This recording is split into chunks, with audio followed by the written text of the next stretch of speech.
ശ്രീ ഔസേപ്പച്ചൻ, സംഗീതത്തിൻ്റെ ലയഭാവങ്ങളുടെ രാജകുമാരൻ. 80കളുടെ മധ്യത്തിൽ വന്ന് 3.5 പതിറ്റാണ്ടായി ഒരുപാട് മനോഹര ഗാനങ്ങൾ ഒരുക്കി മലയാളത്തിൽ ഇന്നും സജീവമായി നിൽക്കുന്ന സീനിയർ സംഗീത സംവിധായകനാണ് ഔസേപ്പച്ചൻ. തൃശൂർ ജില്ലയിലെ ഒല്ലൂരിൽ മേച്ചേരി ലൂയിസിൻ്റെയും മാത്തിരി പാലിയേക്കരയുടെയും മകനായി 1955 സെപ്റ്റംബർ 13 ജനിച്ചു. ചെറുപ്പം തൊട്ടേ സംഗീതത്തോടും സംഗീതോപകരണങ്ങളോടും വലിയ താല്പര്യം കാണിച്ചിരുന്ന ഔസേപ്പച്ചൻ വയലിനിലാണ് ശ്രദ്ധ കേന്ദ്രീകരിച്ചത്. കുറെ കാലം വോയിസ് ഓഫ് തൃശൂർ വാദ്യവൃന്ദത്തിനു വേണ്ടി പ്രവർത്തിച്ചു. പിൽക്കാലത്ത് പ്രസിദ്ധനായ സമകാലീന സംഗീത സംവിധായകൻ ജോൺസണും കൂടെയുണ്ടായിരുന്നു. തൃശൂർ സെന്റ് തോമസ് കോളേജിൽ നിന്നും ബികോം ബിരുദം പൂർത്തിയാക്കിയിരുന്നു ഇതിനിടെ അദ്ദേഹം. 70കളുടെ തുടക്കത്തിൽ ദേവരാജൻ മാസ്റ്ററുടെ ടീമിന്റെ ഭാഗമായി മദ്രാസിൽ എത്തിയത് അദ്ദേഹത്തിൻ്റെ സംഗീത ജീവിതത്തിൽ നിർണായകമായി.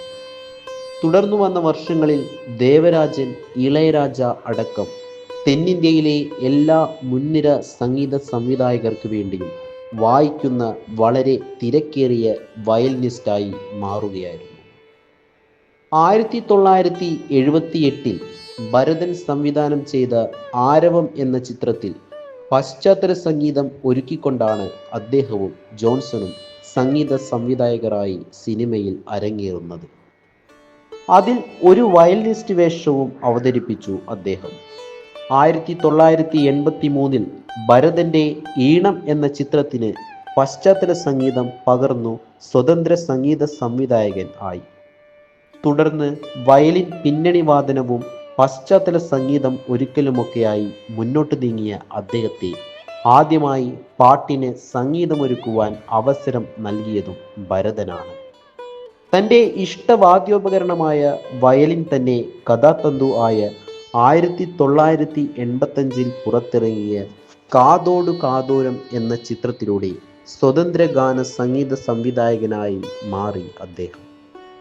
പിന്നാലെ എത്തിയ പ്രണാമം, ചിലമ്പ് എന്നീ ചിത്രങ്ങളിലെ ഗാനങ്ങളുടെ ജനസ്വീകാര്യതയും 1987 ഉണ്ണികളെ ഒരു കഥ പറയാം എന്ന ചിത്രത്തിൽ ലഭിച്ച കേരള സംസ്ഥാന പുരസ്കാരവും ഔസേപ്പച്ചനെ മുൻനിരയിൽ എത്തിച്ചു. ഭരതൻ, കമൽ, പ്രിയദർശൻ, ഫാസിൽ, ജോഷി തുടങ്ങിയ മുൻനിര സംവിധായകരുടെ ചിത്രങ്ങളിലെ ഗാനങ്ങളും പശ്ചാത്തല സംഗീതവും ഒരുക്കി അദ്ദേഹം സ്വന്തമായി ഒരു ഇടം മലയാളത്തിൽ കണ്ടെത്തി. കാലഘട്ടത്തിനൊത്ത് സ്വന്തം ശൈലിയെ നവീകരിക്കാനും പുത്തൻ സാങ്കേതിക സംവിധാനങ്ങളോട് വേഗത്തിൽ പൊരുത്തപ്പെടാനുമുള്ള മനസ്സാണ് ഇത്രയും സുദീർഘമായ സിനിമാ ജീവിതത്തിൽ അദ്ദേഹത്തിന് നിർണായകമായത്. വയലിൻ എന്ന ഉപകരണത്തെ തൻ്റെ ശരീരത്തിൻ്റെ ഒരു ഭാഗമായി തന്നെ കാണുന്ന അദ്ദേഹം സ്വതന്ത്ര സംഗീത സംവിധായകനായ ശേഷവും മറ്റുള്ള സംഗീത സംവിധായകർക്ക് വേണ്ടി പിന്നണിയിൽ വയലിൻ വായിക്കാൻ പോകാറുണ്ട് എന്നത് കൗതുകമുണർത്തുന്ന കാര്യമാണ്. ഹേ ജൂഡ്, മകൻ്റെ അച്ഛൻ എന്നീ സിനിമകളിലും അഭിനയിച്ചിട്ടുണ്ട് അദ്ദേഹം. ഈ സംഗീതയാത്രയിൽ ഒരേ കടൽ എന്ന ചിത്രത്തിനു ദേശീയ അവാർഡും, ഉണ്ണികളെ ഒരു കഥ പറയാം, നടൻ എന്നീ ചിത്രങ്ങളിലെ ഗാനങ്ങൾക്കും ഒരേ കടൽ എന്ന ചിത്രത്തിലെ പശ്ചാത്തല സംഗീതത്തിനും സംസ്ഥാന അവാർഡും അദ്ദേഹം കരസ്ഥമാക്കി. മരിയ ആണ് ഭാര്യ. കിരൺ, അരുൺ എന്നീ 2 ആൺമക്കളാണ് ഈ ദമ്പതികൾക്ക്. തൃശ്ശൂരിൽ ആണ് അദ്ദേഹം കുടുംബസമേതം ഇപ്പോൾ താമസിക്കുന്നത്.